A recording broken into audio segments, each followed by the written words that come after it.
მოგესალმებით. კვლავ შინაურულის მარტივი რეცეპტების არხიდან.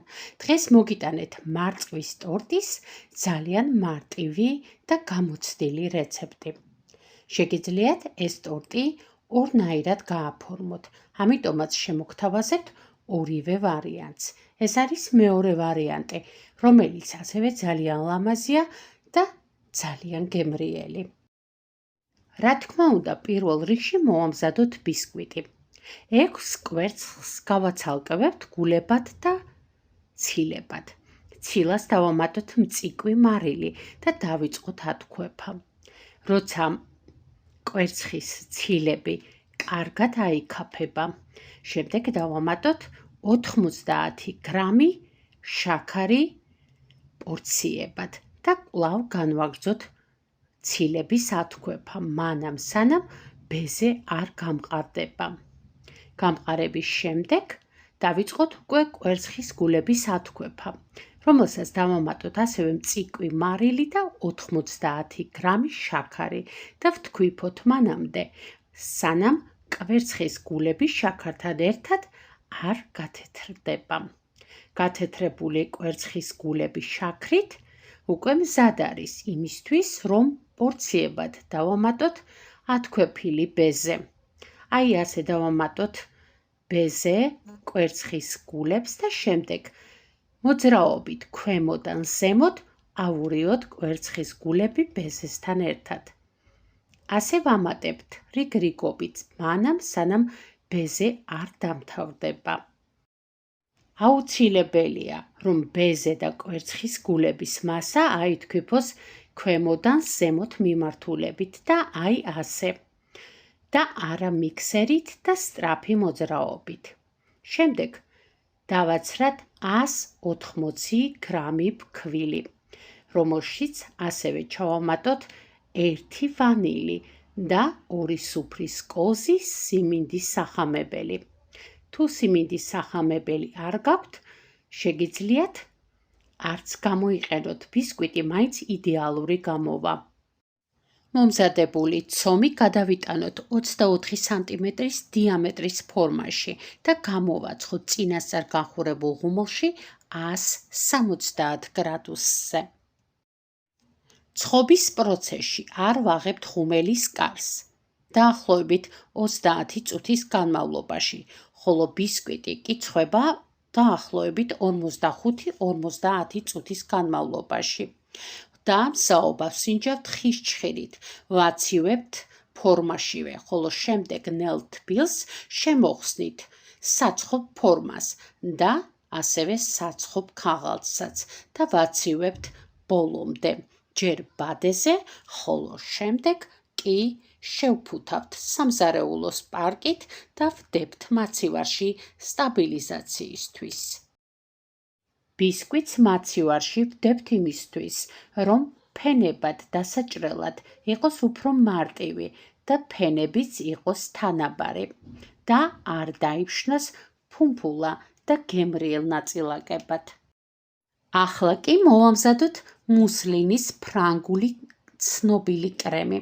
5 კვერცხის გულს დავამატოთ 150 გრამი შაქარი, 1 ვანილი, 3 სუფრის კოზის სიმინდის სახამებელი და ყველაფერი კარგად ავურიოთ ერთმანეთში, ერთგვაროვანი მასის მიღებამდე. ამ კრემისთვის ვიყენებთ მხოლოდ სიმინდის სახამებას, არ ვცვლით მას ფქვილში ან კარტოფილის სახამებელში, რადგანაც ამ კრემს სჭირდება მხოლოდ და მხოლოდ სიმინდის სახამებელი. ხოლო შემდეგ მასაში ვამატებთ 500 მლ ცხიმიან რზეს და კარგად ავურებთ ერთგვაროვანი მასის მიღებამდე. დავადგამთ საშუალო ცეცხლზე და მუდმივი მორევით მოვხარშოთ კრემისთვის ფაფა. თანდათან მასა გასქელდება და როცა წამოდუხდება, კრემის ფაფა მზად არის.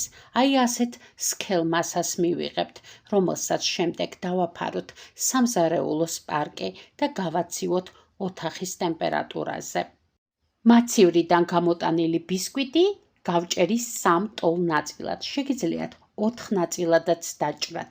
ამ რეცეპტით მომზადებული ბისკვიტი ყოველთვის იდეალური გამოდის, ამიტომ აუცილებლად სინჯეთ. ახლა კი დავიწყოთ კრემის ათქვეფა.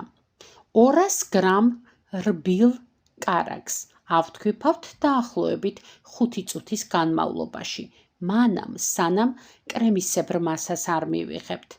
აუცილებლად ეს კრემი მზადდება მხოლოდ და მხოლოდ ნაღების კარაქით. თან უნდა იყოს კარგი ხარისხის ნაღების კარაქი 82%-იანი, რომელსაც ათქვეფის შემდეგ ვამატებთ პორციებად უკვე გაცივებულ კრემის ფაფას. აუცილებლად მასა უნდა იყოს ერთგვაროვანი და ჰაეროვანი, იმიტომ რომ ეს კრემი არის განსაკუთრებულად გემრიელი და არაჩვეულებრივი სტრუქტურის, რადგანაც ის იდეალურია, როგორც ფენებში, ისევე ტორტის გასაფორმებლად და გასალესადაც. კრემი უკვე მზად არის, რომელიც არის ძალიან გემრიელი და მსუბუქი, რომელიც განსაკუთრებულად უხდება კლასიკურ ბისკვიტს და ასეთ ხილის ტორტებს. ამ კრემით მზადდება ცნობილი ფრანგული ტორტი ფრეზიეც, რომლის ვიდეო რეცეპტი არის ასევე შინაურულის არხზე. ასევე შინაურულის არხზე არის სხვა უამრავი მარტივი კრემის რეცეპტი სპეციალურ ალბომში კრემები და მინანქრები.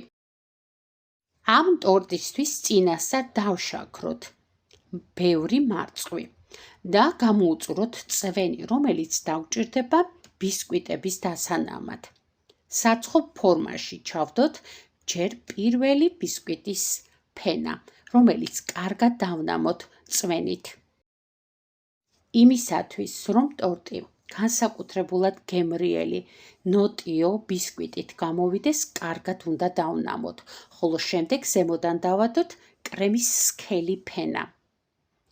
ხოლო კრემის წასმის შემდეგ კი ბლომად დაშაქრული მარწყვი დავაყაროთ. აუცილებლად მარწყვსაც ზემოდან ვადებთ კრემის ფენას, როცა მარწყვი ბოლომდე დაიფარება. მხოლოდ და მხოლოდ შემდეგ ვადებთ ბისკვიტის მეორე ფენას. მეორე ფენის შემდეგ კვლავ ვიმეორებთ იგივეს, ვნამავთ ბისკვიტის ფენას, ვადებთ სქელ კრემს და ისევ ვადებთ ბევრ მარწყვს. ამიტომაც ეს ტორტი განსაკუთრებულად გემრიელი გამოდის და მერწმუნეთ, რომ შინაურულად მომზადებულ მარწყვის ტორტს არაფერი შეედრება. ზემოთა ბისკვიტს წავუსვათ ბლომად კრემი.